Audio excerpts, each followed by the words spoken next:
Magandang umaga sa inyong lahat na mga narito sa Kingdom Hall, pati na rin po sa nakakonect via video conferencing. Malugod na tinatanggap ang lahat sa pagpupulong natin sa umagang ito. Bilang simula, tayo ay aawit ng isang awit ng papuri para sa Diyos na Yehova at tayo ay mananalangin. Bilang pambukas na awit, ating awitin ang song number 21, Patuloy na Unahin ang Kaharian, ayon sa Mateo 6:33. Kung inyong kalagayan, pakisuyo na tayo tumayo at tumilinsabay.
Tayo po manalangin. O Amang Yehova, kayo po na Diyos ng pag-ibig, Diyos ng lahat ng pagpapala at Diyos ng pagpupulong na ito, kayo mo po ay mapagpakumbabang lumalapit sa inyo sa umagang ito bilang isang kongregasyon, kasama po ang aming mga kaibigan. Nagpapasalamat po kami sa lahat-lahat ng paglalaan ninyo, sa patnubay at pag-iingat nyo sa buong magdamag, nagkaroon kami ng sapat na pahinga. At ngayon po ay may pribileyo kami, na pagkakataong kami nasambahin kayo at tumanggap ng mga pagtuturo mula sa inyo. Maraming salamat po sa lagi niyong paglalaan, lalo na po ng mga espiritual na mga pagkain, sa pamamagitan ng inyong salita at sa pamamagitan ng mga pagpupulong na kagaya nito. Dalangin namin, Ama, ang tagumpay ng pagpupulong sa umagang ito na magbigay kapurihan sa inyong dakilang pangalan. Dalangin namin na sana po sa tulong ng inyong banal na espiritu, talagang makinig kami sa pahayag pangmadla at makibahagi rin sa tanong-sagot na pagtalakay ng bantayan. Dalangin namin, Ama, ang pagpapala ang inyong banal na espiritu para po sa mga may bahagi sa umagang ito, sa magpapahayag po sa amin pong invited na speaker upang maitawid niya ang mahalagang punto sa amin. At dalangin rin namin ang masiglang pagtalakay ng araling bantayan.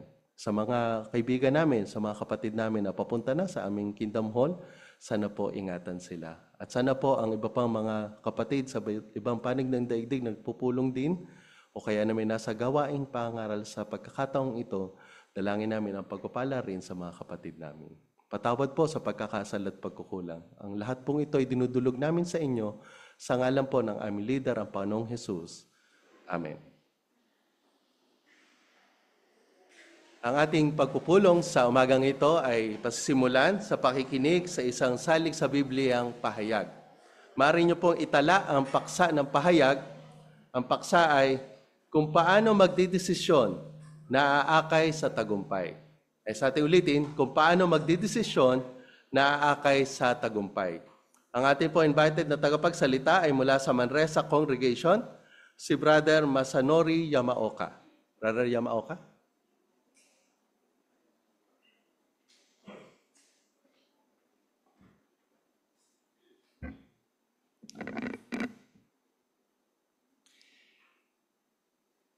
Alam ninyo ba ang kanta na Ako ay May Lobo? Bumili ang isang bata ng lobo. Kaso nagsisi siya dahil nawalan siya ng pera pambili ng pagkain. Ang cute ng kantang ito. Pero mayroong itong mahalagang aral para sa atin. Ang mga desisyon natin ay makapekto sa buhay natin. Binigyan tayo ni Jehova ng kalayaan mag-decision. Ito ay isang regalo mula sa Diyos at nagpapasalamat tayo nito. Imagine na lang, ang buhay natin kung walang tayong pagpipilian sa mga bagay araw-araw. Halimbawa, anong magiging buhay natin kung mayroon tayong isang opsyon lang ng pagkain sa araw-araw?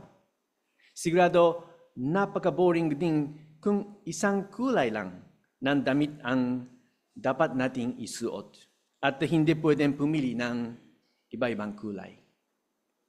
Pero masaya tayo dahil hindi tayo ganyan. Mayroon din tayong mga decision na mas malaki ang apekto sa buhay natin. Halimbawa, kung sino mapapangasawa natin.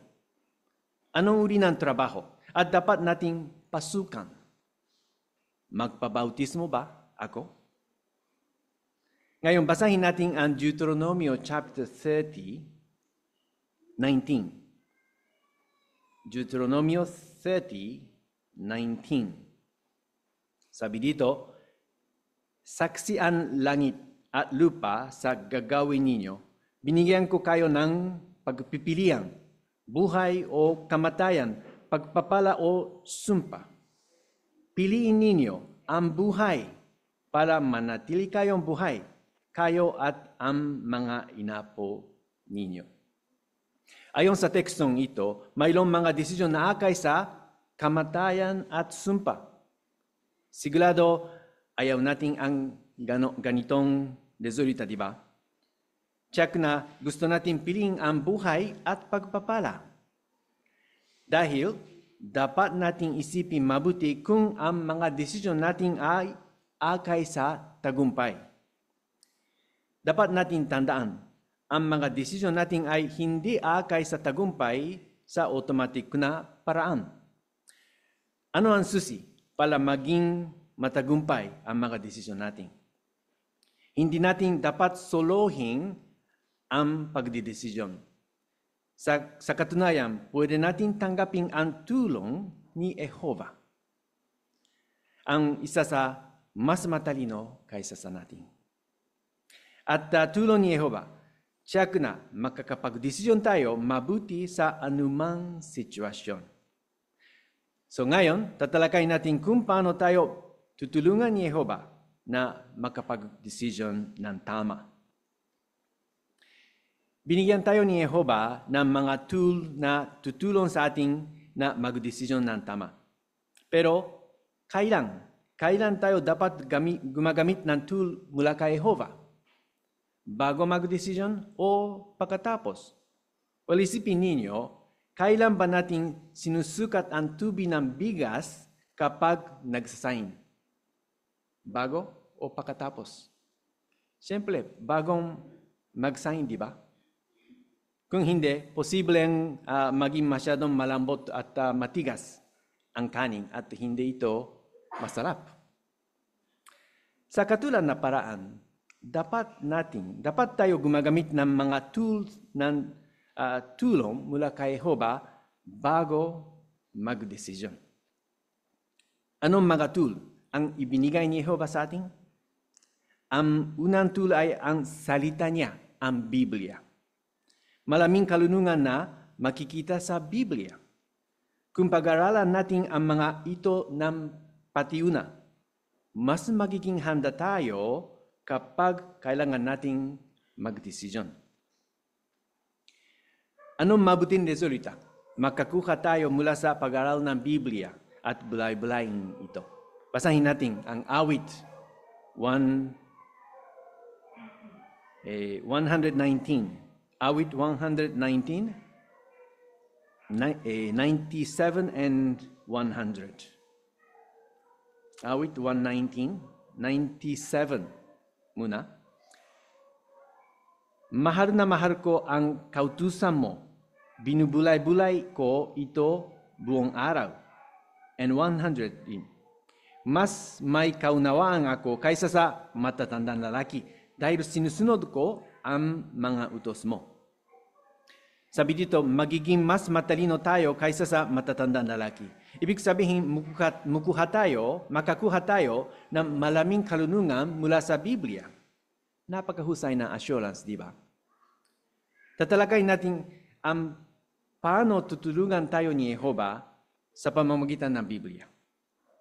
Una, sa pamamagitan ng malinaw na utos. Maliwanag na sinasabi sa Biblia kung ano ang ayaw ni Jehova. Halimbawa, ayaw niya ng sexual na immoralidad, pagnanakaw, murder, kasinungalingan, karahasan at iba pa. Imagine ninyo ang mga kapakinabangan kung susundin natin ang malinaw na utos ni Jehova. Siguradong makakaiwas tayo sa masasamang resulta gaya ng sakit, kamatayan, pagkabilanggo, pagkasila ng pamilya o pinansyal na problema o iba pa. Pero hindi natin mahahanap sa Biblia ang mga malinaw na utos ng lahat na sitwasyon na naranasan natin sa buhay, di ba? Madalas hindi tuwirang sinasabi ng Biblia kung ano ang dapat nating gawin. Kasi hindi gusto ni Jehova mina-micromanage ang lahat ng detalye ng buhay natin. Dahil dyan, kailangan natin maging familiar sa mga prinsipyo sa Biblia. Ang mga prinsipyo ay mga pangunahing katotohanan na nasa Biblia.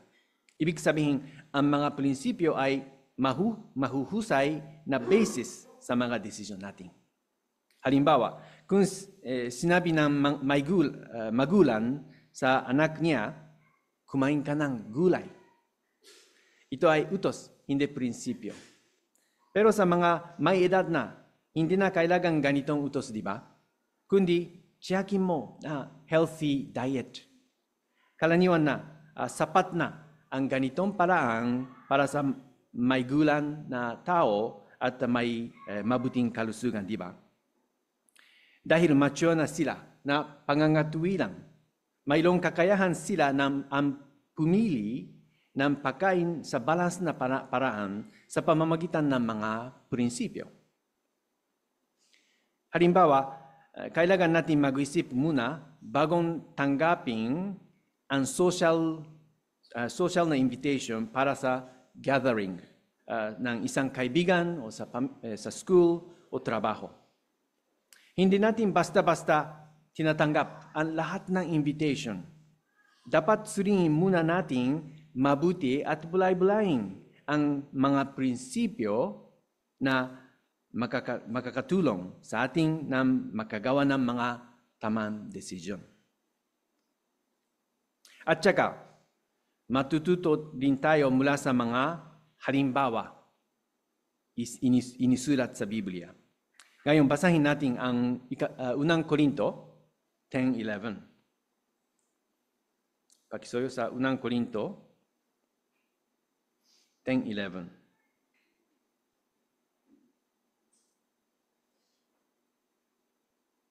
Sabi dito, ngayon, ang mga bagay na ito na nangyari sa kanila ay magsisilbing halimbawa at isinulat para maging babala sa atin na nabubuhay sa wakas ng sistemang ito. Tama yun, malaming nagsisilbing halimbawa sa Biblia para magiging babala.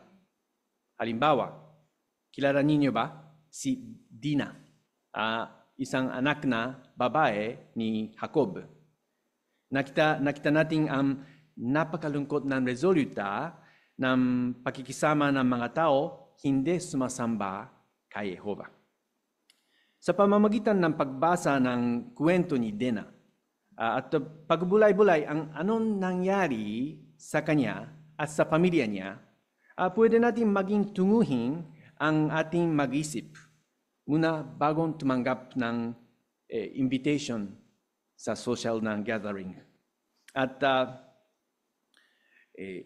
pag-isipan ang mga tanong ng gaya ng sino-sino o ang nandoon. Anong oras magsisimula? May alak ba dyan? O sino ang organizer ng gathering? Kung may hindi magandang sagot sa mga tanong na iyan, anong decision mas mabuti sa palagay ninyo? Sigurado mas mabuti tanggihan ang invitation, hindi ba? Sa paggawa niyan, makakaiwas tayo sa mga bagay na pagsisisihan natin sa hinaharap. Karagdagan pa, binigyan tayo ni Jehovah ng kakayahang mag-isip at konsensya para maging mas tamang decision. Basahin natin Kawikaan 2, 10 and 11. Kawikaan 2, 10 and 11. Sabi dito, kapag ang karunungan ay pumasok sa puso mo at ang kaalaman ay naging kasiyasiya para sa inyo, babantayan ka ng iyong kakayahang mag-isip at ingatan ka ng kaunawaan. Kakayahang mag-isip ay hindi na emotional na reaction. Ibig sabihin, mag-isip tayo mabuti. Ano ang gusto ni Jehovah? At ano ang kalooban niya? Kailangan natin sinasanay ang mga ito. Kung sanayin natin ang ating konsyensya at kakayahan ng mag-isip, matulungan tayo ng mga ito na gumawa ng tamang desisyon. Ngayon, tatalakay natin ang 4 na hakbang sa paggawa ng tamang desisyon. Una, huwag maging padalos-dalos. At ikalawa, humingi sa Diyos ng karunungan. At ikatlo, mag-research ng husto. At ikapat, suliin ang iyong mga motibo. So, tatalakay natin isa't isa ang mga ito. So, unang hakbang ay huwag maging padalos-dalos. Basahin natin muna sa Deuteronomio chapter 32. 32:29 sa Deuteronomio. Sabi dito, kung marunong lang sana sila, pag-iisipan nila itong mabuti, pag-iisipan nila ang kahinatnan nila. Ano ang highlighted ng punto sa tekstong ito? Dapat nating isipin mabuti ang naramdaman ni Jehovah. Oo, dapat nating isipin mabuti kung ang mga desisyon natin ay pasayahin si Jehovah o magdudulot sa kanya ng lungkot. Halimbawa, imagine natin kung mayroon ang alok na magandang trabaho at magbibigay ng mas malaking sweldo. Pero tiyak na magiging mas mahirap ang pagdalo sa pulong sa regular na paraan. Ngayon, dapat nating isipin mabuti ang resulta ng bagong desisyon ito, di ba? Ibang halimbawa ay kung gusto natin panoorin isang paborito ng TV o pelikula, pero gabi-gabi na. At mayroon tayong plano sa bukas sa ministeryo, sa bukas ng umaga. Ano ang desisyon mo sa ganitong sitwasyon? Sigurado tayong kailangan ng pagpipigil sa sarili para maging handa bukas. Kundi, siguro namimiss natin ang pagkakataon na makapag-preach bukas, hindi ba? At talagang hindi magiging masaya si Jehovah dito. So, dapat nating isipin mabuti bagong mag-desisyon tayo. So, ikalawang hakbang ay humingi sa Diyos ng karunungan. Bago mag-desisyon tayo, humingi tayo kay Jehova ng karunungan sa pamamagitan ng panalangin. Basahin natin Santiago 1:5.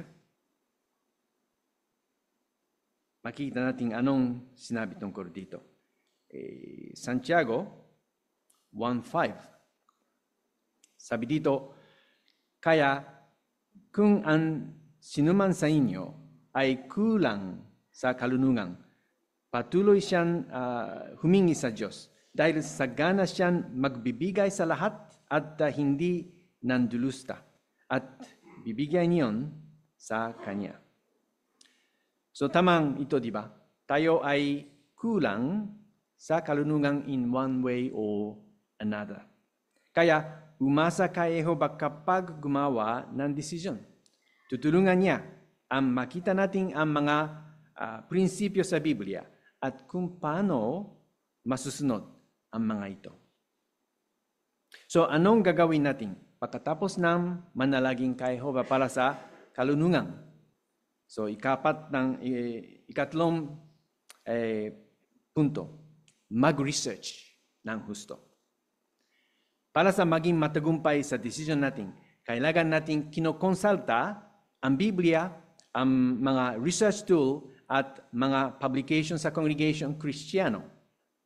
Hindi tayo makagawa ng tamang desisyon kung wala o kulang ang informasyon natin. Dahil ang mag-research ay napakahalagang hakbang bagong desisyon.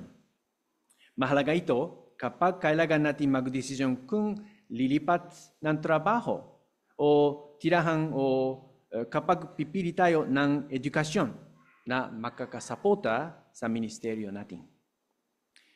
Pwede din nating hilingin ang payo ng maigulang na mga Kristiyano din. Kawikaan 20:18 sabi, magtatagumpay ang mga plano kapag napag-usapan. At saka, kung ikaw ay ang ulo ng pamilya, mas mahalaga kung pakinggan mabuti ang opinyon ng mga kapamilya o kapamilya mo bago mag-desisyon, especially ng opinyon ng asawa mo. Pero huwag silang hilingan na mag-desisyon para sa inyo kasi ang desisyon ay sa inyo. Ito ay pananagutan ng bawat isa sa atin. So ano ang ikapat na punto? Suliin ang iyong mga motibo. Kailangan natin suliin motibo natin kung ano ang dahilan at kung bakit gusto natin ang mga desisyon. May isang sikat na kasabihan, sundin mo ang puso mo. Pero mapanganib yan at hindi ito makakasulatan. Kasi ang puso natin ay hindi matuwid palagi. Paminsan-minsan mayroong itong maling tendensya. Halimbawa, may tendensya tayo gumawa maling desisyon lalo sa mga panahon na malungkot o galit tayo. Bukod dyan, tiyakin natin ang desisyon natin ay based on pag-ibig natin kay Jehova. Halimbawa, tingnan natin ang isang imaginary bata sa regular pioneer. Ilang panahon lumipas, hindi niya naabot ang required na oras at nawala siya ng kaligayahan. Baka inisip niya na ang motibo niya sa pagpapayo niya ay para pasayahin si Jehova.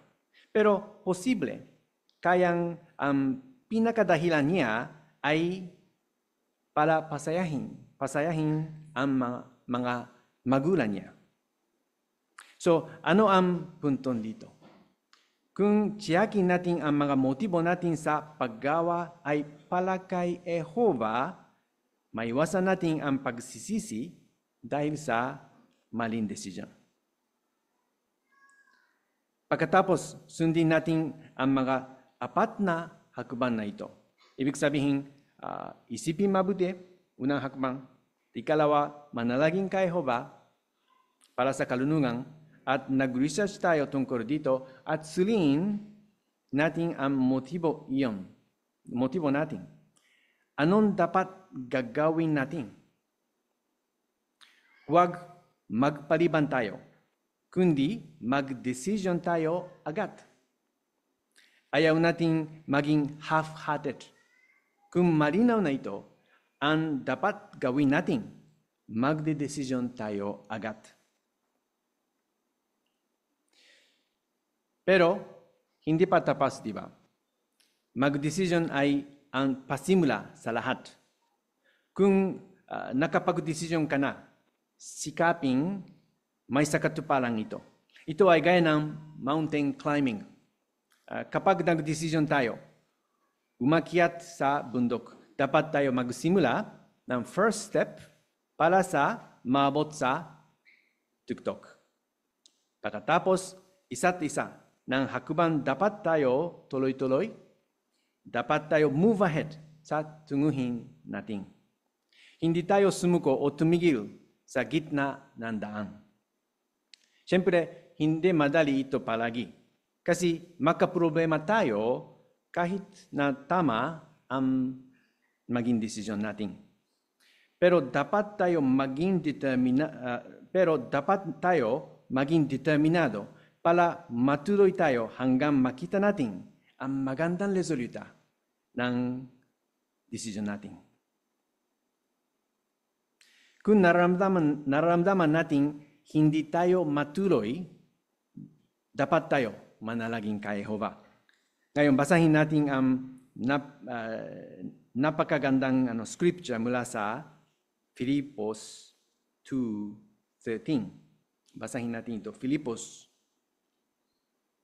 2:13.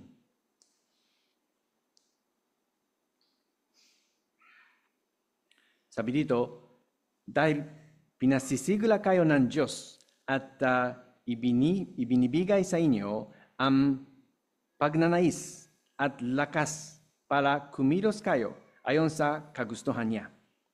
Sabi niya, pinasisigla kayo ng Diyos.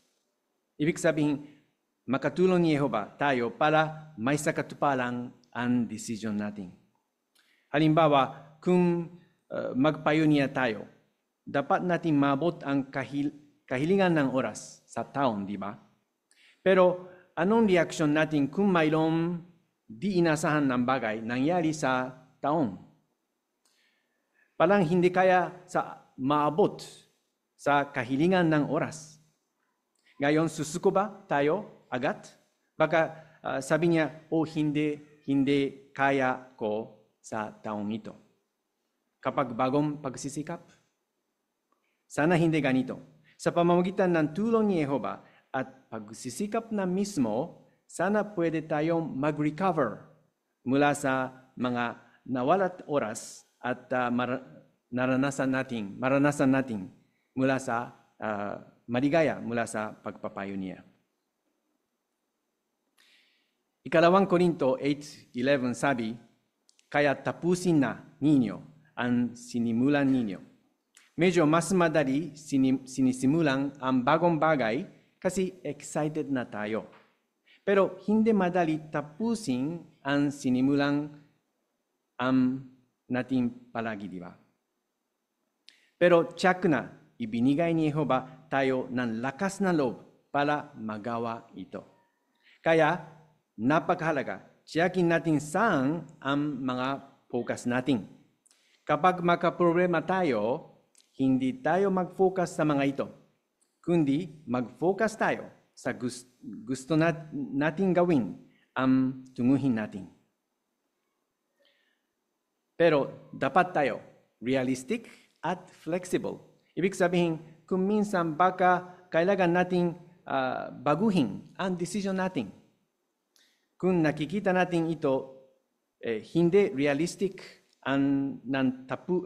tuparin ang decision natin ngayon dahil sa bagong sitwasyon, huwag tayo magdadalawang isip ng baguhin ang desisyon natin. Sa huling bahagi ng pahayag na ito, tatalakay natin tungkol sa isang pinakamahalagang desisyon. Ano ito?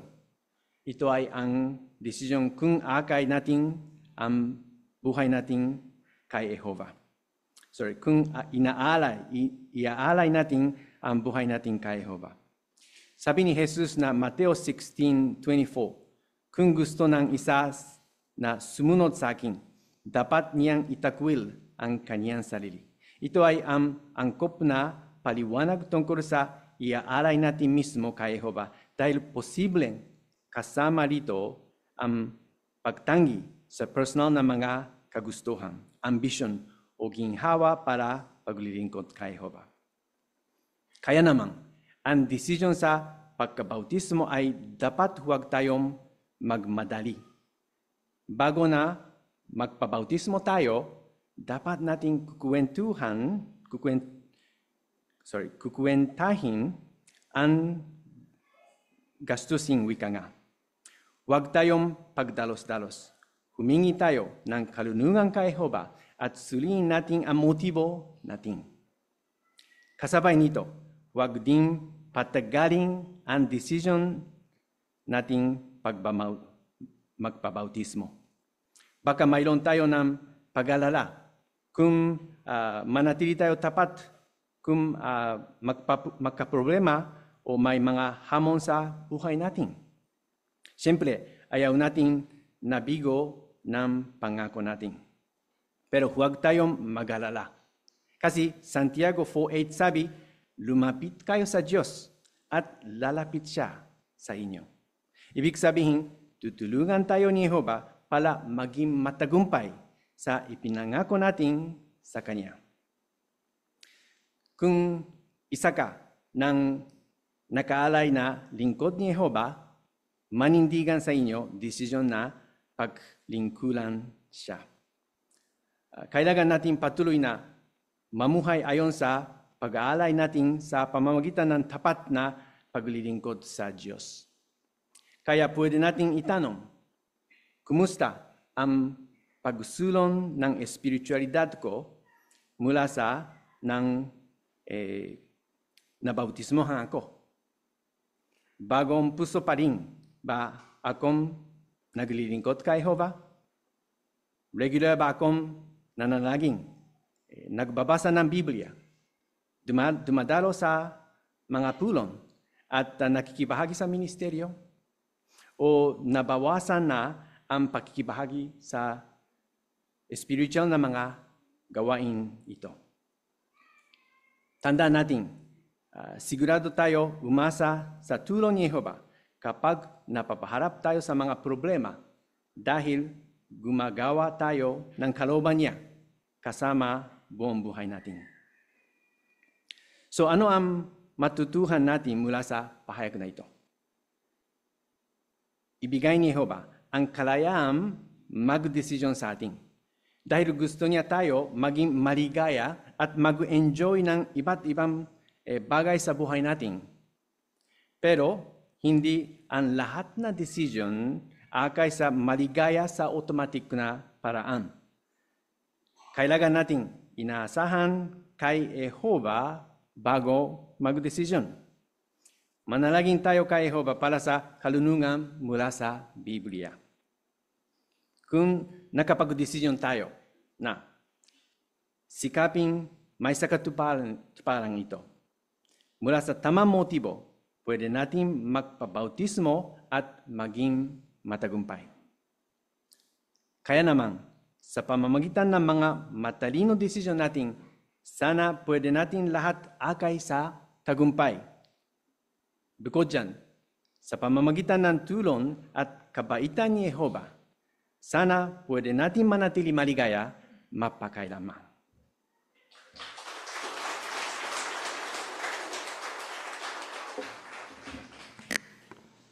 Maraming salamat, Brother Yamaoka, sa maliwanag na pahayag na idiin sa atin ang mga paglalaan ni Jehova na dapat natin gamitin ito upang makapag-desisyon tayo na aakay sa tagumpay. Maraming salamat din po sa lahat ng dumalo sa umagang ito.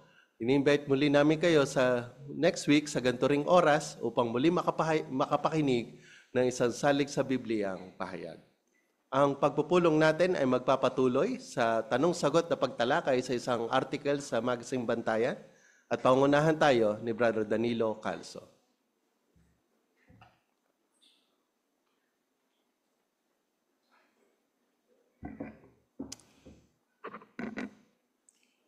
Magandang umaga ulit mga kapatid, mga kaibigan. Ganon din yung mga nasa Zoom. Kayo ay buong pusong tinatanggap sa ating pangalawang programa, pag-aaral ng Biblia, gamit ang Magazine Bantayan. At pasisimulan po natin ito sa magitan ng pag-awit. Ang ating aawitin ay nasa awit bilang 35. Unahin ang mga bagay na mas mahalaga.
Okay, sa araling Artikulo 3 na tayo ng January 2025 na bantayan natin. Ang ating tatalakayin ay may paksa na gumawa ng mga desisyong magpapasaya kay Jehovah. May kaugnayan din dito kanina sa public talk. Ito ang ating temang teksto, Kawikaan 9 verse 10. Ang sabi dito, ang pagkatakot kay Jehovah ang pasimulan ng karunungan. At ang kaalaman tungkol sa kabanal-banalan ay nagbibigay ng unawa. Ngayon, para makagawa tayo ng tamang desisyon, meron 3 subtopic. Una, alamin ang mga impormasyong kailangan mo. Yan, para makagawa ng tamang desisyon. Pangalawa, alamin ang tingin ni Jehovah. Pangatlo, pag-isipan ng posibleng resulta ng mga options mo. Yan, pagka ginawa mo na itong 3 ito, pang-apat, makakagawa ka na ng matalinong desisyon. Okay, tingnan natin kung ano matutunan natin dito. Kung papaano gagamitin ang kaalaman at unawa para makagawa ng matalinong desisyon. Okay, so ang ating tagabasa, si Brother Daulong, ano? At pasisimulan ngayon natin ang paragraph 1. Araw-araw, kailangan nating gumawa ng mga desisyon.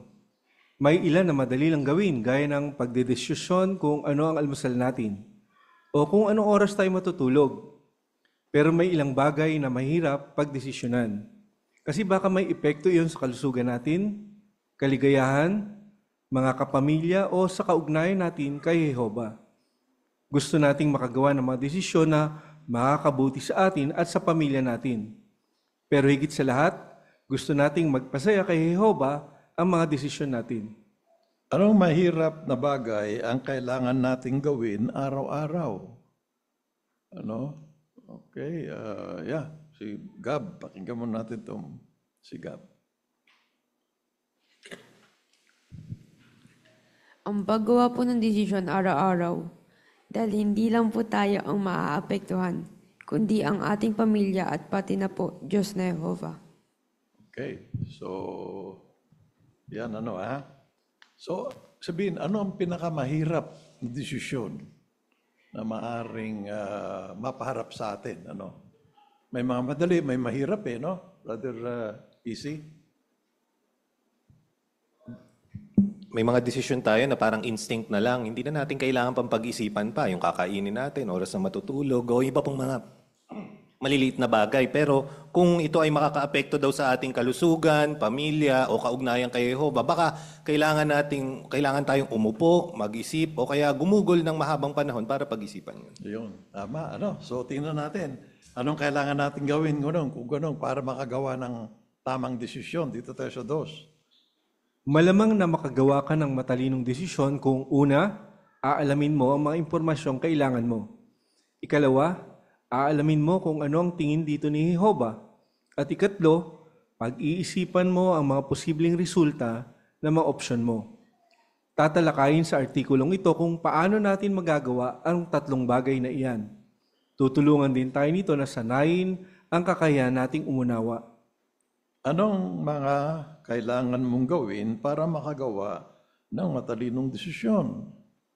Ano kaya? Si Sab.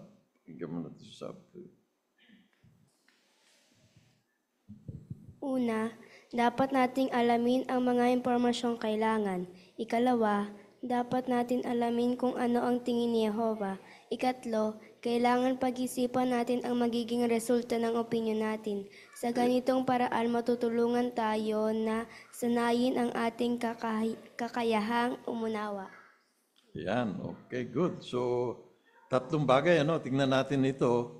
Tatalakayin natin kung paano natin magagawa ang tatlong bagay na ito. Una, subtopic, alamin ang mga impormasyong kailangan mo. Paragraph 3, Brother Vince. Kunin ang mga impormasyong kailangan mo. Iyan ang unang hakbang para makagawa ng matalinong desisyon. Bakit iyan mahalaga? Pag-isipan ito. Isang pasyenteng may malalang sakit ang nagpakonsulta sa doktor niya. Gagawa ba agad ng desisyon ng doktor kung paano ito gagamutin nang hindi man lang ito sinusuri o tinatanong? Siyempre hindi. Gaya ng isang mahusay na doktor, aalamin muna natin ang mga impormasyong kailangan natin bago magdesisyon. Paano natin iyan magagawa? Bakit mahalagang alamin ang mga impormasyon kailangan mo bago gumawa ng desisyon? Magbigay ng ilustrasyon. Okay? Pwedeng sumagot ang mga nasa Zoom, Okay, pwede po kayo mag-participate, yung mga bisita namin o mga kapatid na nasa Zoom. Okay, dito muna sa hall. Okay, Brother Tom.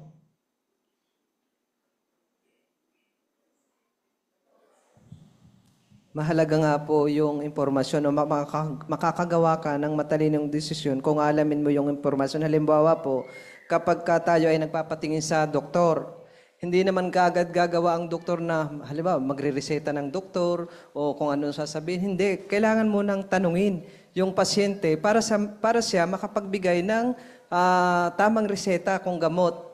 Sa katulad na paraan, kailangan din nating alamin yung mga impormasyon na aakay dun sa ating desisyon.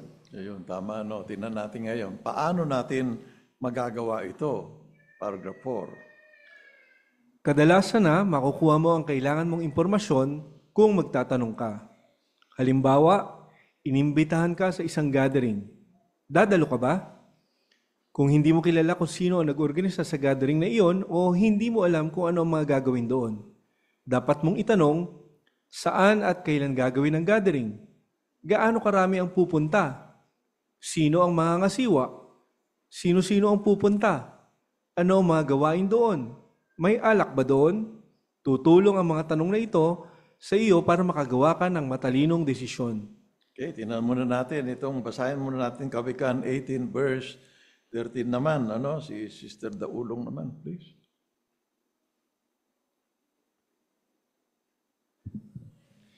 Kapag sumasagot ang isang tao bago niya marinig ang mga detalye, kamangmangan iyon at kahiya-hiya. Tingnan natin yan, ha. Dito na tayo ngayon sa tanong natin.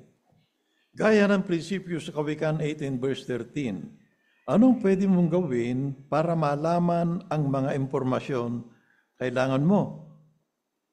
Okay, Brother Rizal, will you please?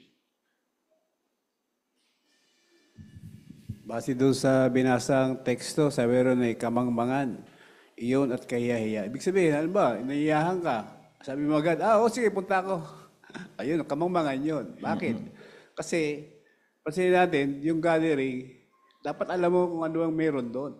Alam mo kung sino yung mga bisita, sino yung kasama, anong gagawin doon, gaano katagal, gaano karami ang mga kasama mo, yung ba mga yun, yung mga Kristiyano. So lahat yun, dapat alam mo. Kaya pag nalaman mo yung impormasyon na yun, doon ko ngayon magpapasya na, hindi ako pupunta, pupunta ako. Hindi ka malalagay doon sa kamangmangan kasi alam mo yung impormasyon bago ka magpasya. Ayun, tama. Brother Chito, may nakita pang bamputo rito. Halimbawa, sa akin personally, kapag ka mag-imbita kahit saksi, pero dominado ng hindi mga saksi ang bisita, tumatanggi ako. Oo nga, tama naman. Okay, Brother Renz, okay. Hindi rin pala katalinuhan na ibase sa iba yung decision natin. Halimbawa, pupunta ka ba? Sige, punta na rin ako, nandun ka naman eh. Good example yung mga kabataan doon sa picture. Ayon doon sa caption, alamin ang mga impormasyong kailangan mo, magtanong base doon sa paragraph. Anong gagawin doon? Kailangan alamin yung details kasi katalinuhan pala yun. Okay, tingnan nga natin yung larawan ayon sa kinumento ni Brother Renz. Ano yung napansin nyo dyan, mga kapatid? Sister Barsi? Okay.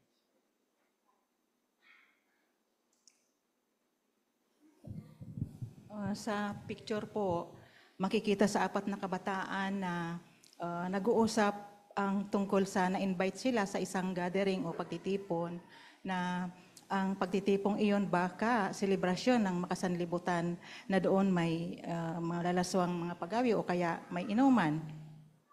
Lasingan na nauuwi na sa yun na nga malalaswang pagkilos. Kaya tulad ng nakapost sa cellphone na may yung picture, iba na yung mga pagkilos nila. Kaya katalinuhan ang ginawa ng 4 na kabataang ito na alamin muna nila kung angkop sa kanila ang gathering o pagtitipon na pupuntahan nila. Kaya yung 4 na kabataan na yan, magbibigay yan ng huwaran para sa mga kabataan natin at hindi lang sa kabataan kundi lahat sa atin lahat.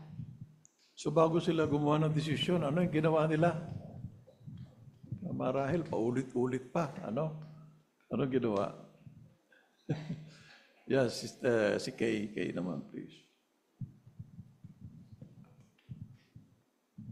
Katulad po sa brother po, nagtanong-tanong po muna siya. Ayan, bago dadalo.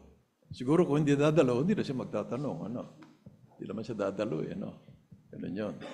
Yun ay kapag... Bakit kaya mahalagang pagtatanong, mga kapatid? Ano bang layunin mo, Brother Masanori?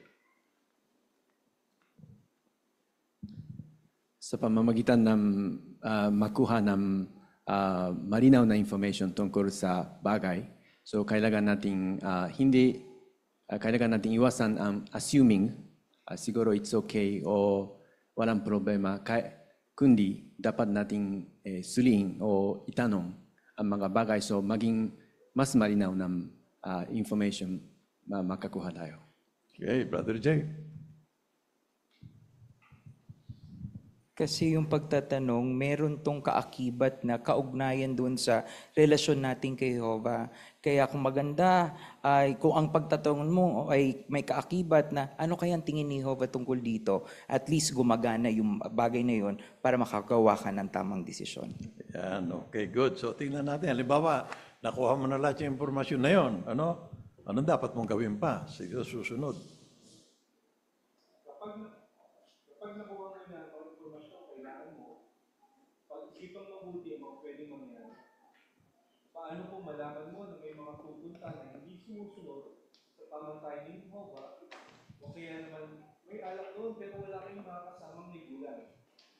Nakikita mo bang posibleng mauwi ang gathering na iyon sa sinasabi ng Biblia na magulong pagsasaya? Paano naman kung nalaman mo na tatama ng schedule ng pulong o ministeryo mo? Kapag napag-isipan mo na ang lahat ng impormasyong nakuha mo, mas magiging madali na sa iyo na gumawa ng tamang desisyon. Pero may isa pang hakbang na dapat mong gawin. Ngayong may sarili ka ng opinyon sa sitwasyon, kailangan mo namang alamin kung ano ang tingin ni Jehovah dito. Okay, so dito tayo sa paragraph 5. Ano ang dapat mong gawin kapag nakuha mo na ang mga kailangan mong impormasyon? Ayan, nakuha mo na lahat. Yeah, okay, bisita nga natin, Pakisuyo. Anong pangalan kaya? Pakisuyo. So, ang susunod po na hakbang, kapag napag-isipan na po, ay pag-isipan po natin kung anong pwedeng mangyari sa bawat option po o outcome po ng bawat decision. Okay, yeah. Nakita niya pang iba dyan, Brother Odi Belmonte. Bali, may 4 steps po para makapag-come up po ng good decision. So una po, pag-isipan po yung mga posibleng mangyari.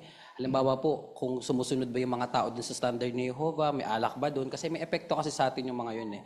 Pangalawa naman po, tignan po ko kung hindi po magka-conflict yung schedule natin sa mga spiritual na gawain. Tapos yung ikatlo naman po, isipin naman po kung ano yung viewpoint ni Jehovah doon sa event na pupuntahan natin. At dun po, bilang last po na gagawin, gumawa na po ng desisyon na align po sa kalooban ng Diyos na Jehovah. Okay, may nakita pa yung punto dyan. Sa unang Pedro 4:3, ano yung isasaalang-alang mo dyan? Halimbawa, nalaman mo na may dumalo na talagang, kumbaga, hindi naman nagkakapit ng simula ng Biblia, Brother Jean. Sa mga ganong kasayahan, talagang may panganib na baka ma-out of control. Ibig sabihin ay talagang may mga malabag na mga pamantayan ng Biblia. Doon sa unang Pedro 4:3, binanggit doon yung mga paglalasingan, walang control ng mga pagsasaya. Sabi nga, wild partying, ginamit tong English na article. Kasi nga, dahil nga sa kapag ka nandoon na, lalo na doon sa picture kanina, mga kabataan yun, ay baka talaga hindi nila makontrol. Sabi nga doon sa isang tanong, baka pwede tanungin mo kung meron ba magsusupervise na adulto upang sa ganoon, makontrol yung event mismo. Ngayon kung hindi, sabi nung unang Pedro, tapos na yung panahong yun, nung nasa libutan tayo, ngayong lingkod na tayo ni Jehovah, dapat natin laging isipin kung may panganib ba o baka makompromiso tayo na mapunta sa isang kasayahan na walang kontrol, na punong-puno ng mga paglabag ng mga pamantayan ng Biblia. Sa ganung bagay, makakaiwas tayo at sa ganun, hindi tayo makapasubo sa mga ganung sitwasyon. Yan. Oh. So, yung mga impormasyon nakuha mo na lahat, tulad mga kwento nyo, bakit nga pala mahalaga yung mga impormasyon na yung mga kapatid? Bakit nga pala mahalaga yung nakuha mo ng impormasyon? Okay, so brother, Charlie. Kung nakuha mo na ang lahat ng impormasyon, madali ka nang gumawa ng desisyon no? Ngayon, pero meron pang sinasabing pero, no? Pero, yung gagawin mong desisyon, aalamin mo naman ngayon doon sa higher level na ito ba ay may yung bang naaayon kay Jehovah. Ayun. So, yung may desisyon kami, hindi pa rin pala tapos, meron pang salitang pero. Yung higher up kay Jehovah. Ayun, tama, no? Yun, nakagawa ka na ng desisyon, may sarili ka na, no? So, Yun naman, pangatlo pala, yung susunod, alamin ang tingin ni Jehovah. Yan, yung komento ni Brother Charlie. Sige, dito tayo, paragraph 6. Hilingin kay Jehovah na tulungan kang malaman ang tingin niya sa sitwasyon mo. Nangangako si Jehovah na bibigyan kanya ng karunungan at kaunawaan para malaman mo kung anong desisyon ang magpapasaya sa kanya. Sagana siyang nagbibigay ng kanyang karunungan sa lahat at hindi nandurusta. So, pabasa natin itong Santiago 1.5. Binasa rin kanina ito sa public talk, di ba? Si El naman, si El. Paharilyaga, El. Kaya kung ang sinuman sa inyo ay kulang sa karunungan, patuloy siyang humingi sa Diyos. Dahil sagana siyang nagbibigay sa lahat at hindi nagdurusta at ibibigay iyon sa Kanya. Okay, malinaw, okay, so ayon doon sa Santiago 1.5, bakit dapat tayong humingi ng tulong kay Jehovah? Ba't kaya, Sister Michelle naman? Kasi nangangako nga po si Jehovah na bibigyan niya tayo ng karunungan at kaunawaan. At yung karunungan nga po at kaunawaan, ito po yung tutulong sa atin na makagawa ng desisyon na magpapasaya sa Diyos na Jehovah. Ayan, oo, Brother Chito. Kaya ito ngayong pinaka-last, Kasi kanina, nakuha mo lahat ng informasyon, wala ka pang desisyon. Mayroon ka lang opinion sa sitwasyon na, nailarawan mo na. Wala pang kasi kung mag-desisyon ka na, ba't ka pahingi ng tulong kay Jehovah? Oo, tama. Kaya pag yan pinaka-final, yung perspective lang nakuha mo, tatanungin mo ngayon si Jehovah, ano ba ito? At bigyan mo ko ng karunungan. Ayan, sigurado yun. Tamang desisyon mo. Oo, pangako niya yan na bibigyan niya talaga yan. Kung hihilingin mo sa kanya, nangako siya doon. May nakita ka pa ibang punto, Brother Bramonte? May mga sitwasyon po kasi na hindi laging madaling magdesisyon. Totoo po, pag may direct na utos yung Bible, madaling magdesisyon. Halimbawa, bawal pumatay, bawal magnakaw. Pero pag may mga nasa sitwasyon na po tayo na may options na doon po masusubok yung faith natin sa Diyos na Jehovah. Kaya po mahalaga po yung paghingi talaga ng karunungan sa Kanya. Nasa gayon po, tignan natin kung ano yung magiging tingin doon ni Jehovah sa sitwasyon at madali na lang po sa atin na magdesisyon. Yun, pray muna, Pray muna bago magdesisyon. Napakaganda nitong paragraph na ito, Santiago 1.5 din, Paragraph 7. Kapag hiningi mo na ang tulong ni Jehovah sa panalangin, pakinggan ang sagot niya. Halimbawa, kapag naligaw ka sa isang lugar, baka maisip mo magtanong sa taga-roon. Pero aalis ka ba nang hindi mo pa naririnig ang sagot niya? Siyempre hindi. Makikinig ka munang mabuti sa direksyong sasabihin niya. Kaya kapag hiningi mo ang tulong ni Jehovah, aalamin mo rin ang sagot niya sa tulong ng mga utos at prinsipyo sa Biblia na bagay sa sitwasyon mo. Halimbawa, tungkol sa gathering na binabanggit kanina, pwede mong pag-isipan ang sinasabi ng Biblia tungkol sa magulong pagsasaya, masasamang kasama, at pag-una sa kaharian imbes na sa sarili mong kagustuhan. Tanong natin dito sa 7, paano mo malalaman ang tingin ni Jehovah sa sitwasyon mo? Ilarawan niya. Sister Radilla Vasquez.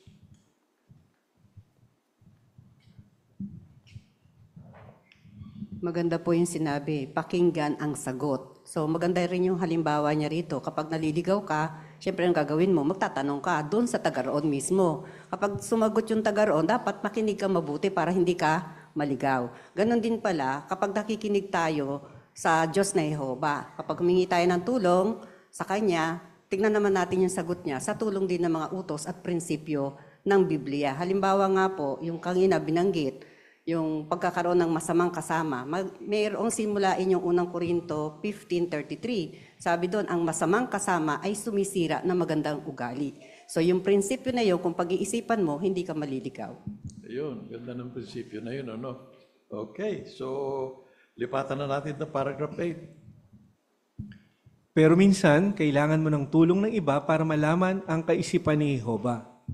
Baka makatulong sa iyo ang isang makaranasang brother o sister, pero makikinabang ka rin kung ikaw mismo ang magre-research. Napakarami mong mahahanap na impormasyon gamit ang mga pantulong natin sa pag-aaral, gaya ng tulong sa pag-aaral ng mga saksi ni Jehova at mga teksto para sa Kristiyanong pamumuhay.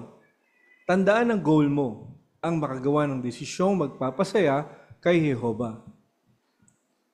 Paano kung kailangan mo ang tulong para malaman ang kaisipan ni Jehova? O anong gagawin mo? No? Pakita na rin yung larawan mamaya. Okay, Brother Bong muna, Brother Bong Libres. Maganda namang humingi rin ng tulong sa mga makaranasang Kristiyano, brother o sister, para malaman talaga kung ano yung nakaisipan ng Diyos na Jehova. Pero, ang pinaka talagang maganda, pinakakapakipakinabang, yung tayo mismo ang nagre-research. Kasi marami tayong mapagkukunan na hihinga ng tulong. Yung ating mga tool, katulad ng tulong sa pag-aaral ng mga saksi ni Jehova at saka yung mga teksto para sa Kristiyanong pamumuhay. Nandyan yung gusto nating malaman. May kinalaman sa gathering o kung ano pa man.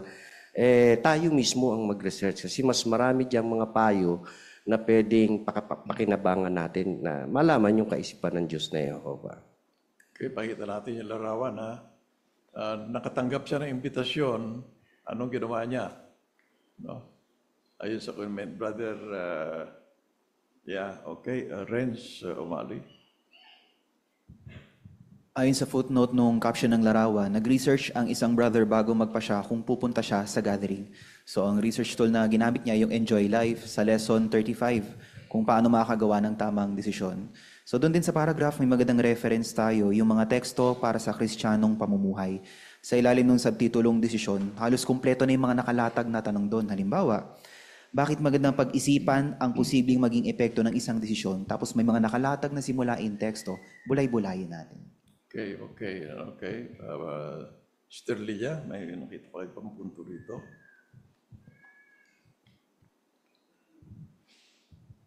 Bakit nga ba natin ginagawa itong research work na to? Tandaan natin, meron tayong goal. Ang goal, hindi mapasaya yung sarili, kundi mapasaya natin ang Diyos na Jehova. Ayan, good. Okay, tama yun. Brother Gene, may nakita ka pa ibang punto rito. Please. Karaniwan na ang mga kapatid ay nagtatanong sa elder. Pero nire-recommenda lagi ng mga elder na kapag nagtanong sa kanila, isa sa mga pwede natin itanong pabalik sa kapatid, nakapag-research na po ba kayo? Kasi baka may magandang makita kayo doon sa mga research tools natin. Kaya sa ganung paraan, natutulungan din natin yung mga kapatid na kapag kami mga tanong sila, mag-research na muna sila. Kasi gaya na diniriin dito, sagana, sabi nga nung isang komento, sapat na yung mga nasa research tools natin upang masagot yung mga tanong natin. Yun, nakita nyo, no? Yung kapatid na nasa larawan, ilustrasyon dyan, nag-research. Tama yung binanggit Mas magandang mag-research ka kaysa sa magtanong. Hindi naman sa magtanong, pero mas magandang ikaw muna ang mag-research. Brad Chito, ano pa nakita mo rito? Tama yun. Kaya magkaminsan kasi, bilang kabataan, yung puso ng isa, minsan may lining na yan Halimbawa ako sa karanasan ko, mayroong nag-research na siya, pero nagtanong pa rin. Pero makita mo dyan yung kanyang bias siya Kaya magkaminsan, depende sa pag-research mo, tama yun. Lalo pagka-gray area, ang interpretation. Kaya mas maganda both ways. Yung kaya na nag-research ka, kung lalo wala pa ng karanasan, pagtanong din sa mga karanasan, mas medyo marami kang opsyon na talagang matiyak mo ang iyong desisyon. Naman two heads are better than one. Di ba? Tama yun. Kasi baka mamaya mali ng unawa sa kanya nire-research. Para mas malinaw, magtatanong siya sa mature. Hindi basta sa isang kapatid. Brother Jay, may nakita ka pa punto rito. Ang tendency kasi ng isa pag nagtanong sa isang kapatid, minsan ang isa ay nagdi-decide na, ito kasi sabi ng kapatid na to, so nagdi-decide ka na. Ibig sabihin, may pagkukulang din ng isa na dapat gumawa ka ng desisyon. Again, ang goal natin, mapasaya si Jehova at personal itong kaugnayan kay Jehova. Kaya dapat yung desisyon natin, yung person nating kaugnayan kay Jehova. Yan, first and foremost, laging goal natin yon, yung mapasaya si Jehova, katulad ng kinumento ninyo. Tingnan natin, paano na tayo makakasiguro na mapapasaya natin si Jehova sa mga desisyon natin? Susunod na paragraph 9. Paano natin masisiguradong magpapasaya kay Jehova ang desisyon natin? dapat na kilala natin siya. Ang kaalaman tungkol sa kabanal-banalan ay nagbibigay ng unawa, ang sabi ng Biblia. Ibig sabihin, magkakaroon tayo ng tunay na unawa kung alam natin ang mga katangian ni Jehova, ang layunin niya at ang mga gusto at ayaw niya. Kaya tanungin ang sarili, base sa alam ko tungkol kay Jehova, anong desisyon ang magpapasaya sa Kanya? Okay. So, pabasa natin itong Efeso 5:17. Alright? Si Daulong naman doon. Si Daulong. Kaya huwag na kayong maging di makatuwiran, kundi patuloy ninyong alamin kung ano ang kalooban ni Jehova. Okay. So, paano natin ngayon masisiguradong magpapasaya kay Jehova ang desisyon natin? Si April naman. Pakinggan naman natin si April. Ay, May pala. May. Sorry. Nalita ko. Okay. Kapag nagdidesisyon po tayo, dapat nakaayon po ito sa kalooban ni Jehova.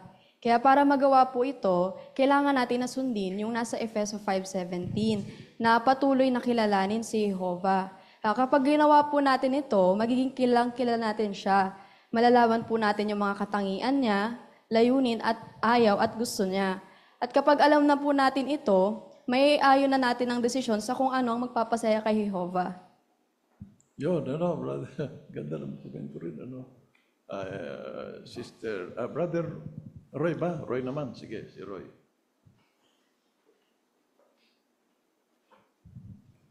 Binanggit dito sa Kawikaan 9:10, sabi rito, ang kaalaman tungkol sa kabanal-banalan ay nagbibigay ng unawa. Di paano ba mapasaya sa Jehova sa unawang yon? Binanggit dito, alamin natin kung anong mabuting katangian ni Jehova.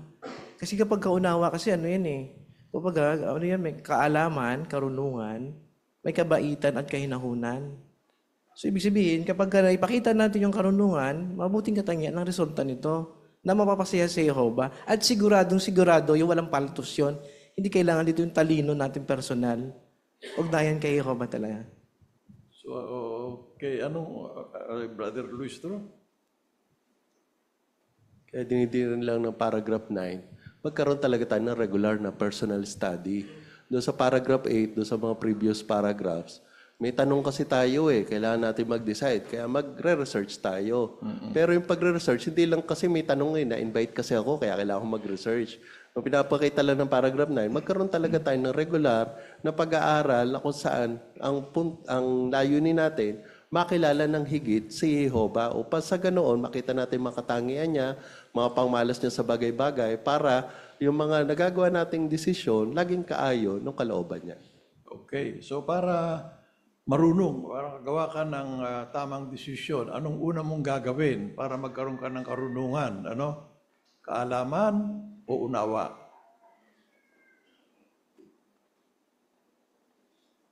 Kailangan ba maunawaan mo ng bagay para malaman mo o kailangan malaman mo muna para magkaroon ka ng kaunawaan?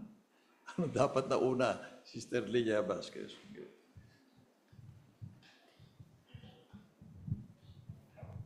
Binanggit po na kailangan muna yung kaalaman para magkaroon ka ng unawa. So, kailangan mo munang mag-aral, basahin yung sinasabi ng Biblia, alamin mo kung ano yung kalooban ng Diyos na Jehova para magkaroon ka ng tamang desisyon. Sabi nga po dun sa Efeso 5:17, patuloy na alamin ang kalooban ni Jehova. Oo, lalo na yung kanyang, katangian niya, mahalaga yun, Brother Belmonte, may nakita pang pagputo dito. Totoo po yung sagot ni Sister Lilia kasi hindi mo naman agad maiintindihan yung isang bagay nang hindi mo ka muna kumukuha ng impormasyon. Kaya alamin muna natin yung isang sitwasyon bago tayo mag-decide para magkaroon ng karunungan. Yan. So, kaalaman muna para magkaroon ka ng unawa. Pagka nakuha mo yung dalawang yon, magiging marunong ka na sa gagawin mong desisyon. Mahalaga yun, tatlong yun. Yun sa ating susing teksto kanina, di ba?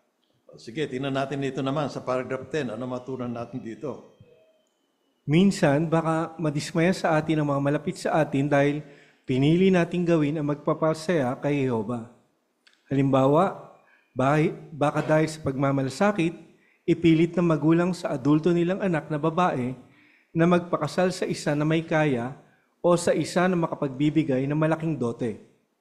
kahit hindi ito nakapokus sa paglilingkod kay Jehova. Totoo, gusto lang naman nilang magkaroon ng magandang buhay ang anak nila, pero paano naman ang espiritual na pangangailangan niya? Ano ang tingin ni Jehova sa bagay na ito? Makikita ang sagot sa Mateo 6:33. Sa tekstong ito, pinapayuhan ng mga Kristiyano na patuloy na unahin ang kaharian. Mahal natin ang mga magulang natin at iginagalang ang mga tao sa lugar natin, pero ang pinakamahalaga sa atin ay ang pasayahin si Jehova. Okay, bakit mas mahalaga ang mga prinsipyo sa Biblia kaysa sa tradisyon ng pamilya o kultura? Okay, Sister Hero po. Yamaoka. May magandang prinsipyo po sa Mateo 6:33. Unahin ang kaharian ng Diyos dahil po si Jehova ay bukal ng buhay at karunungan at ang kanyang kaharian ay ang only solution sa ating problema ngayon, including financial na issue gaya ng binanggit sa parapo. Kaya gusto natin siguraduhin ang tamang priority sa spiritual na mga bagay kaysa sa material at maging balanse sa ating respeto sa ating tradisyon. Sa gayon, pasahin natin si Jehova bilang pinaka-importanteng tao sa buhay natin po. Ayun, tama. So, okay. Ngayon, tingnan natin dito. Ano ba yung kultura sa India? India ata ito or sa bang, I don't know. Hindi lang siguro sa India, no? Sister Lydia, ano yung kultura dyan sa India? Yung kultura po na pinakita dito, yung nagbibigay ng dote. So, ibig sabihin yung magulang, gusto niya magkaroon ng magandang kinabukasan yung kanyang anak. At hindi naman masama po yun na magkaroon ng magandang kinabukasan yung anak. Ang idinidiin lang po dito, yung pangunahin na, nung pinanggit dun sa Mateo 6:33. Ano yung pangunahin na una? Dapat yung spiritual na pangangailangan ng anak kaysa dun sa material na mga bagay. Yun, Okay, Chito. Ito pa, Brother Rona. Ito yata ang pagduduti ng lalaki sa babae, parang African culture. Sa India kasi baligtad. Ang India, ang babae magbigay kasi pag nakasal ang lalaki ang magbuhay. Kaya parang ganun. Pero parang vice versa. So yun ang pinakita nga dito, hindi naman yun minamasama ni Jehova, yung kultura na yun. Kaya lang kasi yung crocus na, yun ang ano ba talaga ang mahalaga. So tinitingnan yan, sinipan ng Matthew 6:33 na yung mga binanggit na kailangan, dapat ang lalaki, kasi siyang ulo yung nasahan, dapat spiritually strong, ayon sa English na ginagamit. Oo, tama. Sister Arjona? Pinapakita po na kahit na lingkod tayo ni Jehova, may iba-iba tayong salobin sa bawat isa sa espiritualidad natin. Depende po sa pagkamay gulang. Kaya kung ang isa ay talagang materialistiko, talagang hindi siya magkakaroon ng panahon sa mga espiritual na mga bagay. Kaya talagang sinasabi ng tanong na talagang makakatulong ang prinsipyo ng Biblia para makagawa tayo ng tamang desisyon. Yun, dapat wag yung culture ng tao o bayan, bansa, kundi Bible culture. Yung Bible culture, yung prinsipyo ng Biblia. Okay, so lipatan na natin itong susunod na pangatlo, isasalang-alang natin para makagawa ng tamang desisyon. Pangatlo, pag-isipan ang mga posibleng resulta ng mga options mo. Okay. Kapag nakita mo na mga prinsipyo sa Biblia na makakatulong sa pagdedesisyon mo, pag-isipan naman ang mga option mo. Kailangan ng malalim na unawa para makita ang mga posibleng resulta ng bawat opsyon. Minsan, malinaw kung anong opsyon ang pipiliin mo. Pero hindi laging ganyan. Tutulong sa iyo ang malalim na unawa para makagawa ka ng matatalinong desisyon kahit sa mga komplikadong sitwasyon. So, pabasa nga natin itong Pilipos muna. Pilipos 1 verse 9 and 10. Okay? Yeah? Alright. Dito naman sa Sister Tess.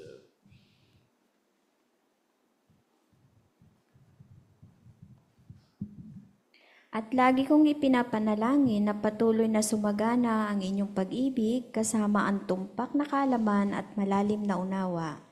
na makita ninyo kung ano ang mas mahalagang bagay para manatili kayong taimtim at wala kayong matisod hanggang sa araw ni Kristo. Okay, ganda ng principles na ito, no? Dalawa yan, 9 and 10, ano? Anong katangian na binanggit sa Pilipos 1, 9 and 10 ang makakatulong sa iyo habang pinag-iisipan mo mga options mo? Paano makakatulong yan? Ano? Anong kailangan dyan? Ano? Ang gagawin natin? Matutulungan tayo ng principles na yan eh. Ano? Zoom, hindi ko nakita kanina. O dito sa hall. Sino na sumagot dito sa paragraph 11? Si Brother Umali. Brother Umali. Maganda yung study note sa Filipos 1:10, malalim na unawa. May mga sitwasyon kasi na walang direktang sagot ang Bible, mga gray area na tinatawag. So baka malito tayo, baka pwede naman pala yung isa. Pero sabi doon sa study note, yung malalim na unawa, malinaw nating nakikita kung ano ang mahalaga at di gaanong mahalaga sa paningin ng Diyos. So kung pinapalalim natin yung unawa natin, kahit gray area pa yun, mas nakikita natin ano yung mas angkop na desisyon sa isang sitwasyon. Ayun, oo. Maiwasan mo kasing problema eh. Pagka meron kang malalim na unawa. Maganda yung punto na yun, ano, di ba? Yan, okay. Alright, so ano pa nakita nyo sa verse 10? Bukod sa malalim na unawa, ano? Kailangan natin malalim na unawa para malinaw nating makita kung ano yung mga mahalaga at hindi mahalaga. Ano? Pero sa verse 10, Brother Gene, maganda po yung komento kanina. Minsan hindi talaga natin makita kung ano ba yung talagang tama. Pero maganda na makita natin kung ano talaga yung mahalaga at hindi gaanong mahalaga sa paningin ni Jehovah. Doon sa verse 10 kasi binanggit, at wala kayong matisod hanggang sa araw ni Kristo. Baka both options naman ay pwede sa pamantayan ni Jehovah. Kaya alam, baka offending ito sa ibang mga kapatid o baka makatisod tayo. Kaya baka yung isang option na lang yung piliin natin upang sa ganun, hindi tayo makasakit sa iba. Ayun. Kasi nga naman, bukod sa tinitingnan natin kung ano yung epekto nito sa kaugnayan natin kay Jehovah, tingnan rin natin, kung piliin ko to, ano man yung epekto nito sa kaugnayan ko sa mga kapatid. So yung pinakakita roon, yung malalim na unawa na isinasalang-alang mo rin yung damdamin ng iba. ayun, ano? Oo, tama. Ano? Kahit sa mga komplikadong mga sitwasyon, makakagawa ka pagka sinaalang-alang mo yung Filipos 1, 9 and 10. Magiging matalino ang desisyon mo dyan. Tiyak yun. Ano? So 12 and 13. Pag-isipan ang sitwasyong ito. Naghahanap ka ng trabaho para suportahan ang pamilya mo. May dalawa kang pinagpipilian. Inalam mo ang lahat ng impormasyong kailangan mo gaya ng kung anong klase ito ng trabaho, ano ang schedule ng pasok, gaano ito kalayo sa bahay mo, at iba pa. Pareho namang angkop sa isang Kristiyano ang dalawang trabahong ito. Ngayon baka kasi sa iyo, mas maganda ang isa kasi mas ma-enjoy mo iyon o mas malaki ang sweldo. Pero may iba ka pa bang dapat pag-isipan bago magdesisyon? Halimbawa, tatama ba sa schedule ng pulong ang trabaho? Kukunin ba nito ang oras na ginagamit mo para ilaan ang emosyonal at espiritual ng pangangailangan ng pamilya mo? Tutulong ang mga tanong na ito para mauna mo ang mas mahalagang bagay, ang pagsamba mo at ang pangangalaga sa pamilya mo, hindi ang material ng mga bagay. Kung gagawin mo iyan, makakagawa ka ng desisyong pagpapalain ni Jehovah. 12 and 13. Paano makakatulong sa iyo ang unawa kapag pumipili ng trabaho? Talaga yung unawa, no? Siyempre, may alam ka na, may unawa ka na. Okay, Brother Julio. Binanggit dito yung trabaho bilang halimbawa. Pagdating sa trabaho, meron naman dalawang option. Baka yung isa, malaki sweldo. Yung isa naman, medyo tamang-tama lang. Pero anong kaakibat ng malaki sweldo? Baka yung malaking sweldo ay kukompromiso naman yung iyong spiritual. Ngayon, tatanggapin mo ba yun? Siyempre, ikaw magpapasya. Samantalang itong isang trabaho naman, hindi masyadong malaki ang sweldo. Pero magagawa mo naman yung iyong mga gawaing pang-spiritual. Kaya ikaw ngayon ang magpapasya. Ano yung kukunin mo? Doon nga mo papasok yung malalim na unawa. Ano yung kukunin mo? Yung malaki ang sweldo na kompromiso mo yung iyong kaugnayan kay Jehovah, yung iyong ministeryo? O yung maliit ang sweldo, pero masasapatan naman ito yung pamilya mo at yung spiritual na pangailangan ng pamilya mo. Ano kukunin mo? Pasya. Anong desisyon gagawin mo? Kaya doon natin ibabase yung desisyon natin. Alam ba talaga yung mas mahalaga? Yung kumita o masapatan yung spiritual na pangailangan ng iyong pamilya? Ayun. So, ano yung mas mahalagang bagay kung gano'n? Ano? Yan, kapit pa rin yung Pilipos 1, refugees. Sa mga ganong kinumento kanina, ano mas mahalagang bagay para sa iyo? Dapat mong sa Brother Chito. Ano man ang decision, may option naman, katulad ginamit tikso kanina sa 30 Deuteronomy 19. Basta ang mahalaga dyan, yung pagpapalain ba ni Jehovah ito? Yun ang ang pagpapalain ni Jehovah, yung option na talagang hindi inasikaso mo yung spiritual ng pamilya mo kaysa yung material na malaking ang sweldo, pero mapabayaan nga. Ang pagpapalain ni Jehovah, dahil nagtiwala ka sa Kanya, yung isang bagay na nagampanan mo ang spiritual niyong aktibidad ng pamilya mo. Yun, magpapasaya pa rin kay Jehovah, yung pagsamba mo sa Kanya, yun. Number one yun, pangalawang pamilya. No? Di ba? So, may nakita pa kayong dyan na magandang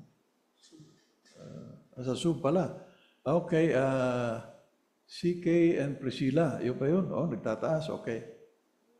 Okay. Ito po ay lalong higit sa mga ama ng pamilya na kung saan kapag hindi pinili ng ama ng pamilya ang mahalagang desisyon na para kay Jehovah, naapektuhan din hindi lang siya kundi ang buong pamilya na emotional and spiritual needs nila. Oo, tama naman.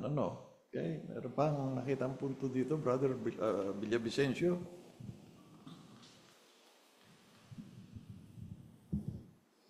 Hindi madaling desisyon yun, lalo na kung halimbawa ikaw ay may malaking pamilya. So kailangan mong kumita. Pero doon sa paragraph 10, idiniin doon sa Mateo 6:33, kung unahin mo yung kaharian, tiyak na ikaw ay susuportahan ni Jehovah at hindi ka mabibigo sa bagay na yun. Ayun, oo. Trust lang, kailangan magtiwala tayo kay Jehovah.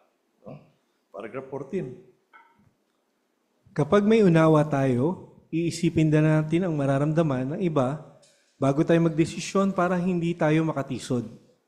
Mahalaga ito kapag gumagawa tayo ng desisyon pagdating sa ilang personal na bagay, gaya ng pananamit at pag-aayos.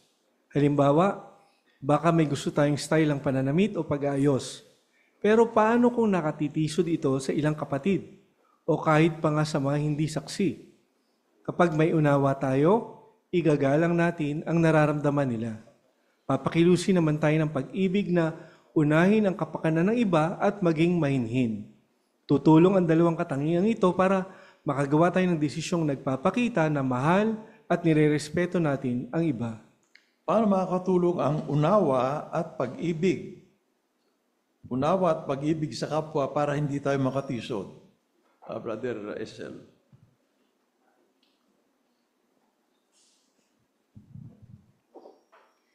Siyempre, iba-iba po tayo ng budhi at yung level din ng kaunawaan sa kasulatan. Kaya pwedeng halimbawa dito yung pagdating sa pag-aayos at pananamit, maaaring para sa atin, normal lang to at makakasulatan, pero maaaring para sa iba, nakakatisod na to. Pwede rin sa hindi saksi. Siyempre, mahirap na masabihin na saksi ka pa naman, tapos ganyan ka manamit o pumorma. Kaya dahil meron tayong pag-ibig at kaunawaan, kakapit po natin yung sa unang Korinto 10:24, yung sabi doon na patuloy natin na uunahin yung kapakanan ng iba bago sa atin. Kaya ano yung pwede natin gawin para maging mabuting, para po maging mabuting halimbawa sa kanila, mag-a-adjust tayo ngayon. Patuloy tayong mananamit, pero isipin na natin kung ano ba ito sa kanila, kung makaka-apekto ba ito o makakatisod sa iba. At syempre, habang iniisip pa rin natin na mananatili tayong disente. At pag nagawa po natin yon, ipapakita natin yung respeto at pag-ibig sa kanila. Ayun. Kung may unawa ka, kailangan ng kaunawaan talaga para magawa mo itong mga bagay na ito, pagrespeto sa kapwa. Okay, 15. Tingnan natin 15. Kung gagawa ka ng isang malaking desisyon, Pag-isipan ang mga kailangan para magawa mo iyon. Tinuruan tayo ni Jesus na kwentahin ang gastusin. Kaya isipin kung gaano karaming panahon, lakas at iba pang bagay ang kailangan mong ibigay para maisagawa mo ang desisyon mo. Sa ilang pagkakataon ba, kailangan mong konsultahin ang pamilya mo para mapag-usapan kung paano sila pwedeng makasuporta sa gagawin mong desisyon. Bakit mahalagang gawin iyan? Kasi baka dahil diyan, makita mo na may kailangan kang i-adjust sa desisyon mo o baka may mas maganda pang opsyon. At kapag kinonsulta mo ang pamilya mo sa desisyon mo at pinakinggan sila, magiging masanda silang tulungan ka na maisagawa ang desisyon mo. So anong kailangan mong pag-isipan bago gawin ang isang malaking desisyon? No? Anong gagawin muna bago magawa ng malaking desisyon ito? No? Di ba? Ano yung sa alang-alang mo? Diyan, may mga tekstong simulain dyan, Sister Lilia Vasquez. Yung binanggit po sa Lucas 14:28, kwentahin ang gastusin. Kaya isipin mo, gaano ba kalaking panahon, lakas, o iba pang bagay ang kailangan mo para magawa mo yung desisyon mo. Baka naman kailangan mo rin magkonsulta sa pamilya mo, magtanong ka rin, baka makatulong din sila. Baka naman yung desisyon mo, meron pang mas magandang desisyon o option na dapat mong gawin. Kaya kapag ginawa mo yon, ay siguradong magiging maganda yung kalalabasan nito. Ayun, no? Tama. Father Miguel, may puto wala na, no? So, okay, Umali, Brother Umali, friends. Isa sa mga paraan kanina sa pahayag, yung huwag magpadalos-dalos sa decision. Halimbawa, ang situation, kung nag-iisip ba yung isa kung magpa-pioneer ba siya o hindi. Maganda yung simulain sa Kawikaan 15:22. I-share din pala sa mga magulang. Baka may mga paraan silang alam na hindi pa pala nako-consider ng kabataan. Halimbawa, kailangan pala may magandang schedule. Kailangan pala kahit papaano may support sa material, hindi pwedeng araw-araw, puro spiritual. So yung mga ganong kaisipan, nakakatulong yon para mas maging maganda yung desisyon ng isa kung magpa-pioneer o hindi. Okay, good. So dito na tayo ngayon. Gagawa na tayo ng desisyon kasi alam na natin yung mga impormasyon na kailangan natin. Alam na natin ang tingin ni Jehovah sa isang bagay. At pag-isipan na rin natin mga posibleng resulta ng mga options. Ito na. Gagawa na tayo ng matalinong desisyon para Rep 16. Kung susundin mo ang mga hakbang na tinalakay natin, makakagawa ka ng matalinong desisyon. Kapag kinuha mo na mga impormasyong kailangan mo at pinag-isipan ang mga prinsipyo sa Biblia na makakatulong para makagawa ng desisyong magpapasaya kay Jehovah, pwede mo nang hilingin sa Kanya na pagpalain ang desisyon mo. Yan, dito tayo ngayon sa box na lang. Anong pwede mong gawin para makagawa ng matalinong desisyon? Tingnan ng kahong kung paano makakagawa ng matalinong desisyon. I-describe niyo muna yung larawan, Sister Auntie. Ang simulain ng Biblia, malaki ang maitutulong sa atin. Bibigyan tayo ng ating Diyos na Jehovah ng karunungan ayon sa Santiago 1:5. At pagpapalain tayo sa ating matatalinong desisyon kung hihiling natin sa Kanya. Yan, yun, tatlong larawan dyan, na-cover yan ng tatlong teksto rin, I-describe natin yung larawan para, yung tatlong subtopic din natin yan, Okay, Brother June naman, June Dulisora. Yung leftmost na larawan, tumutukoy yun dun sa alamin yung lahat ng impormasyon. Yung sa gitna naman, yan, mag-research, alamin kung ano yung pangmalas ni Jehovah. At yung dun sa pinakakanan, timbangin ng mga bagay-bagay, pag-isipan ang posibleng resulta ng mga options mo. Yun, okay, good. So ngayon, doon sa alamin ng impormasyon, para malaman mo impormasyon na kailangan mo, anong gagawin mo, unang-una, sabi dyan, sa box din, Brother Jean. Sabi po dito, yung magtanong. Sabi, pag-isipang mabuti ang mga posibleng mangyari. Ayan, alam mo naman ang tingin ni Jehovah. Anong gusto sabihin nito? Anong gagawin mo muna? Anong unang mong gagawin para makahingi ka ng tulong ni Jehovah? Brother, si Kwan ba? Okay. Pray. Pray o manalangin. Ayan, yan. And then, bago sa panalangin, ano pang kailangan natin? Ano pa isasalang-alang? No? Sister Linda Masangkay, please. Pwede rin po tayo mag-research at makakatulong din po humingi ng tulong sa mga kapatid na makaranasan doon sa desisyon na gagawin natin. Yun. At pag-isipan ng mga posibleng resulta ng mga option mo. Anong kailangan dito na gagawin mo? Brother Mata, please.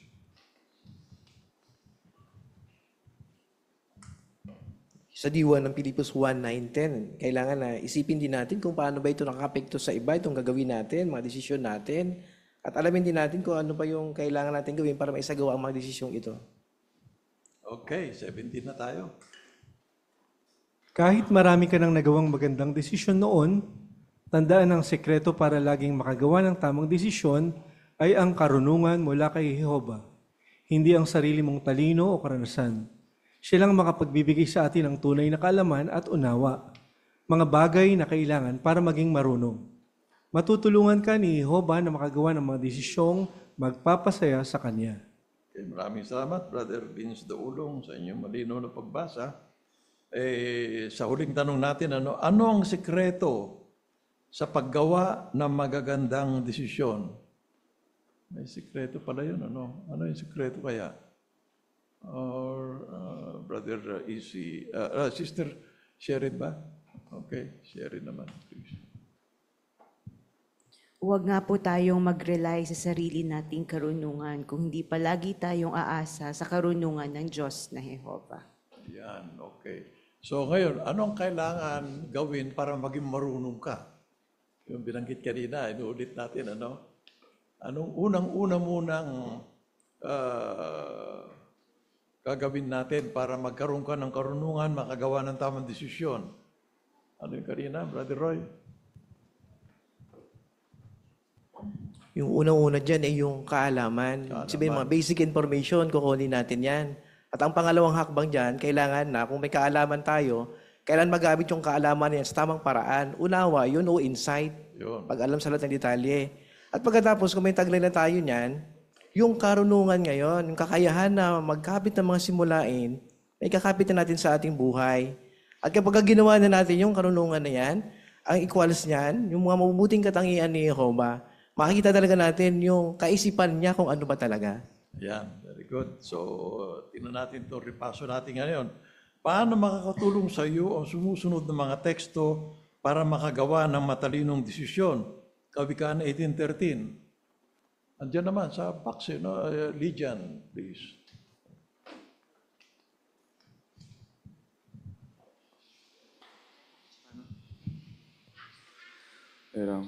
Sabi sa atin ng Kawikaan 18:13 na dapat natin alamin ang lahat ng detalye bago gumawa ng mga desisyon tulad pagkuha ng mga info like what, when, where, and why para ma-analyze ko kung dapat ba ako sumang-ayon o tumanggi. So, yun, Number 1, alamin ang impormasyon. No? Pagka malaman yun, para malaman mo impormasyon, yan sa Kawikaan 18:13, hindi ka basta magdi-decide kagad. Kasi kamangmangan yun, katulad ng binanggit kanina. So, ngayon, paano makukuha ang impormasyon? Parang riripaso lang natin. Anong unang gagawin, Sister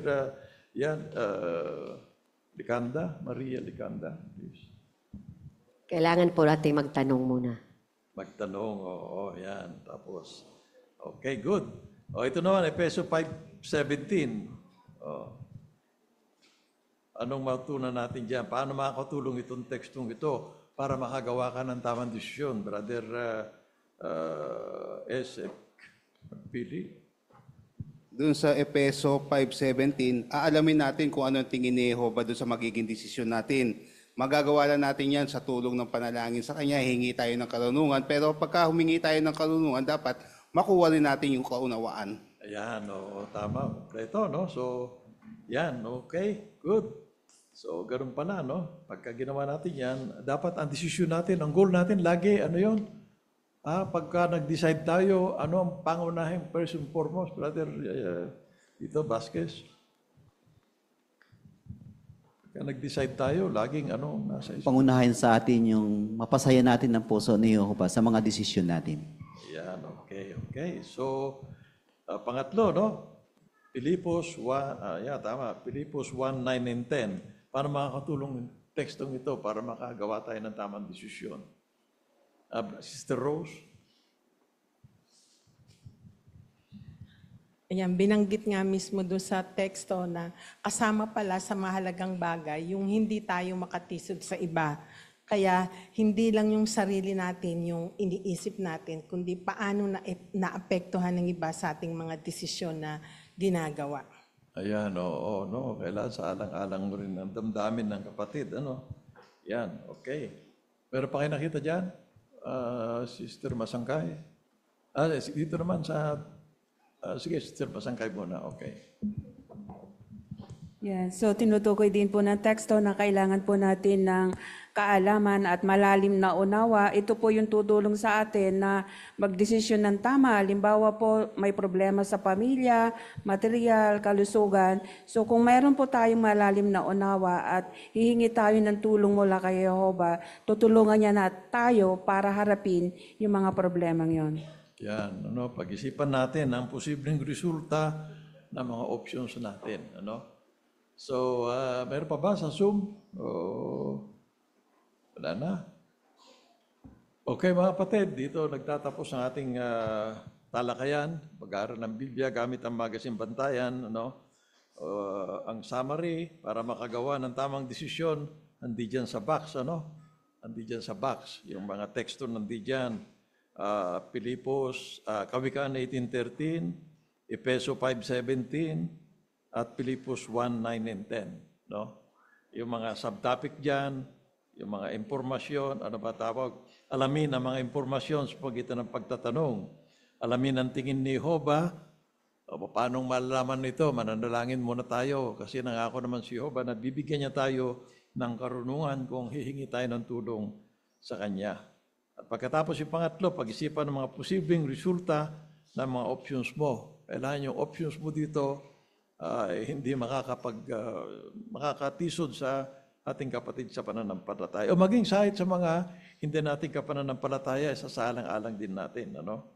Yan. Kaya tayo, pagkaisalang-alang natin itong mga pinag-aralan natin ito, lalo yung mga teksto na binanggit sa dulo, makakagawa tayo ng tamang desisyon na makapagpapasaya kay Jehovah. Okay, so maraming salamat sa inyo lahat mga kapatid at ganun din, pasalamatan natin lagi yung mga bisita natin na nasa Zoom. Pwede ba nating pasalamatan ulit mga bisita at mga kapatid natin sa... Okay, so thank you. At awitin na natin ang pansarang awit bilang 28 na maging kaibigan ni Jehovah. At pagkatapos, pangunahan tayo ng panalangin na ating naimbitahang speaker, si Brother Masa Yamaoka.